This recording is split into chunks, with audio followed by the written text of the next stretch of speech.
하나님의 은혜와 사랑과 평강이 오늘 하루도 충만하기를 주 이름으로 축복합니다. 출애굽기 28장에서는 제사장의 의복에 관한 말씀이었다면 29장은 제사장을 세우는 위임식에 관한 말씀입니다. 제사장은 그냥 되지 않습니다. 형식과 절차를 이래 동안 거칩니다. 그리고 나서 제사장의 직분을 감당하게 됩니다. 우리는 모두 이 시대의 제사장이라 하였습니다. 구원받은 것에서 그치면 안 되죠. 하나님의 제사장으로서 하나님과 하나님의 자녀들을 이어주는 역할을 감당해야 합니다. 하나님은 우리를 통해 그 일을 이루려 하십니다. 그 일의 통로가 되는 제사장이 되기를 주의 이름으로 축복합니다.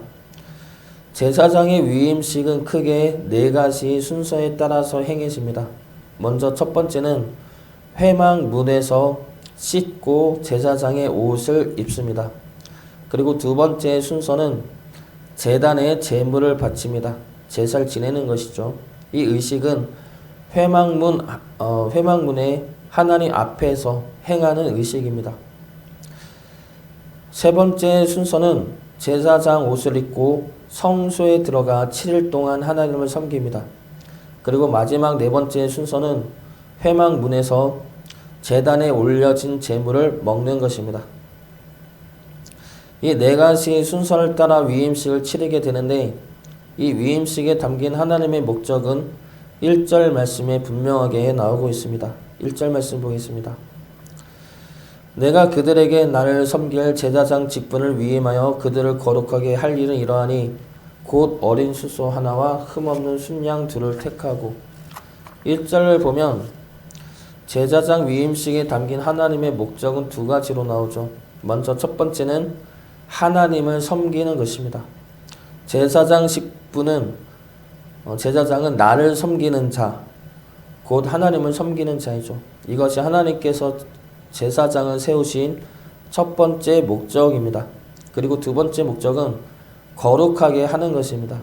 이 거룩은 히브리어로 카도시인데 이 단어는 거룩하다 그리고 구별되다 라는 뜻을 가집니다. 그래서 거룩하게 할 일은 구별되게 할 일로도 해석이 되어지는 것이죠. 거룩은 구별입니다. 어디로부터 구별입니까? 세상과의 구별이죠. 세상의 죄악들과의 구별입니다. 구별된 자로 서고 구별된 자로 살아가는 것이 거룩입니다. 그 구별을 이루는 자, 구별되어 살아가는 자가 제사장을 향한 하나님의 마음이죠. 그러면 위임식에 담긴 4가지 순서를 통해 섬김과 거룩이 어떻게 나타나고 있는지 말씀 통해 살펴보도록 하겠습니다. 먼저 첫 번째 순서인 씻고 제사장의 옷을 입는 것과 두 번째 순서인 제단에 제물을 드리는 것은 거룩의 의미를 지닙니다. 거룩해지고 구별되어지는 순서이죠. 몸을 씻고 하나님이 만들라 명하신 제사장의 옷을 입는 것은 구원받은 하나님의 백성됨을 의미합니다. 예수의 보혈로 새로 옷 입은 자들이죠. 하나님은 아담과 하와에게 가죽옷을 지어 입히심으로 그들의 허물과 죄를 덮어주셨습니다. 제사장에게 입힌 옷 역시 제사장의 옷 역시 마찬가지이죠. 우리의 죄악과 허물을 가려주심으로 하나님 앞에 거룩해진 백성으로 서게 하신 것입니다. 우리가 거룩해진 것이 아니라 거룩에 오신 예수 그리스도의 보혈로 거룩해진 것이죠. 그 옷을 입음으로 구별된 하나님의 백성이 된 것입니다. 두 번째 순서인 제단 앞에서 제물을 바치고 제사를 지내는 것 역시 거룩해지는 과정입니다. 먼저 제사장이 지내는 제사는 먼저 속죄제와 번제를 드립니다.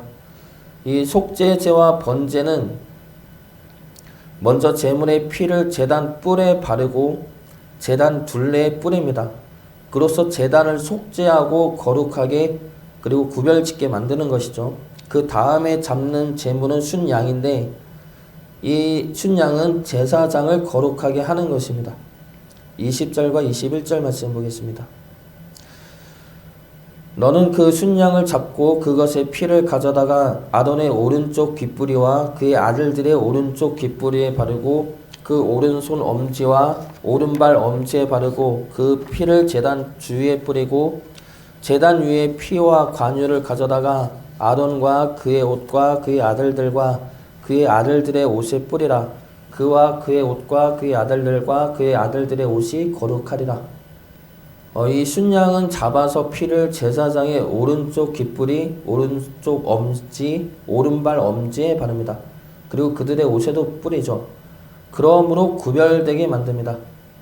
이때 바치는 제물은 하나님께 거제와 요제로 드립니다.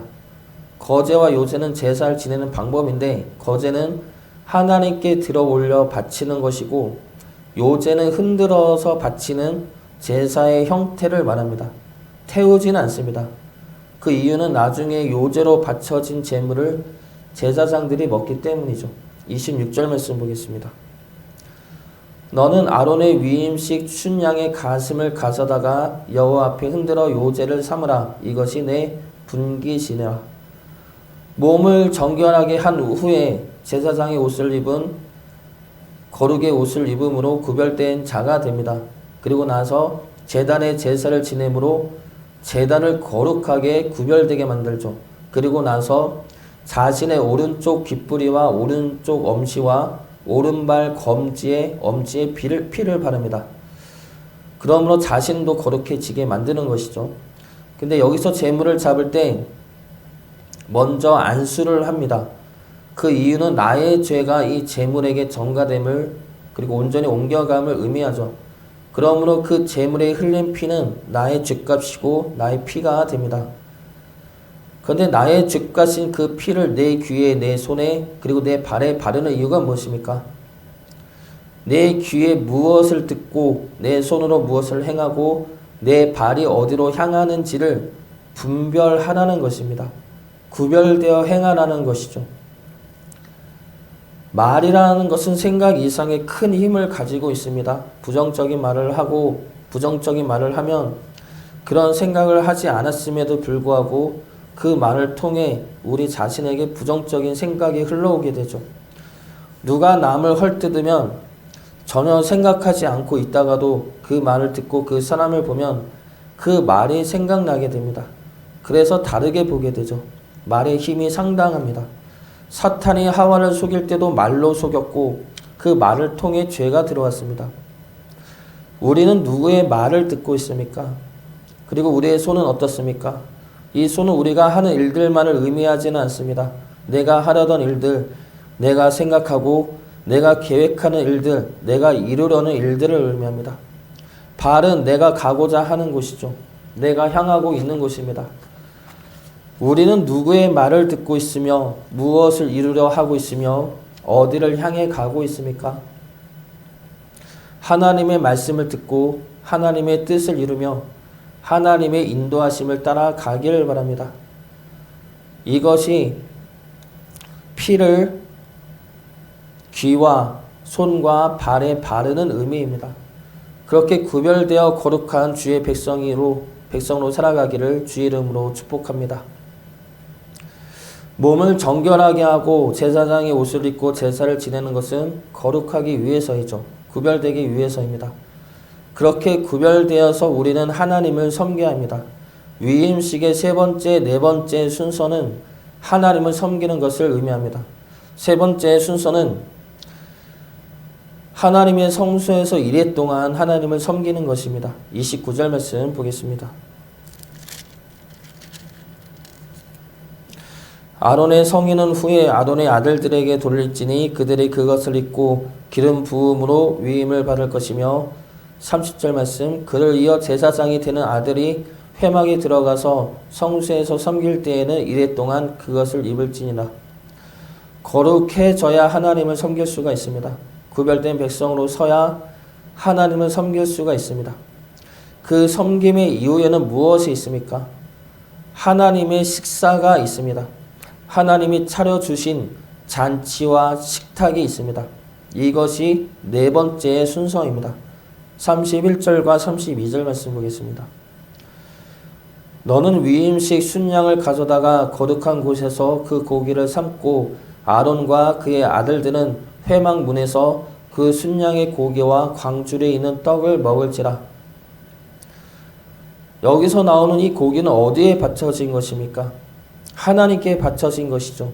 하나님께 바쳐진 것은 하나님의 것입니다. 그것을 먹으라는 것이죠. 하나님께 바쳐진 것을 하나님 앞에서 먹으라는 것은 하나님의 식사 자리에 초대한 것입니다. 초대받은 것이죠. 그 잔치를, 그 식사를 같이 먹고 즐기라는 것입니다. 그래서 제사장의 위임식은 기쁨이고 잔치입니다. 먹음으로 그 기쁨과 잔치를 즐기는 것이죠. 그러면 이 기쁨은 누구의 기쁨입니까? 제사장의 기쁨입니까? 하나님의 기쁨이라는 것입니다. 하나님의 기쁨이 온전히 드러난 것이 이 잔치와 이 식사 자리입니다. 하나님의 꿈을 잃어버린 하나님의 자녀들을 찾는 것이죠. 그들을 죄에서 건져내어 하나님의 백성으로 하나님의 존귀한 자녀로 회복시키시는 것입니다. 그렇게 구별되고 거룩해지게 만든 이 순간 하나님의 기쁨과 하나님의 즐거움이 얼마나 크겠습니까?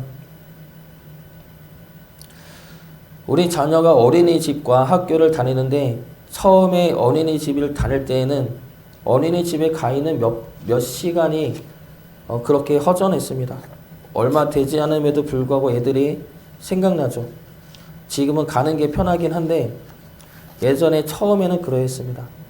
저 같은 자도 자녀들이 없으면 생각나는데 아예 없어졌다가 다시 찾았다면 하나님의 기쁨은 얼마나 크겠습니까? 마지막 위임식은 그러한 하나님의 기쁨의 자리인 것입니다. 위임식의 세 번째, 네 번째 순서는 하나님을 섬기는 것이죠.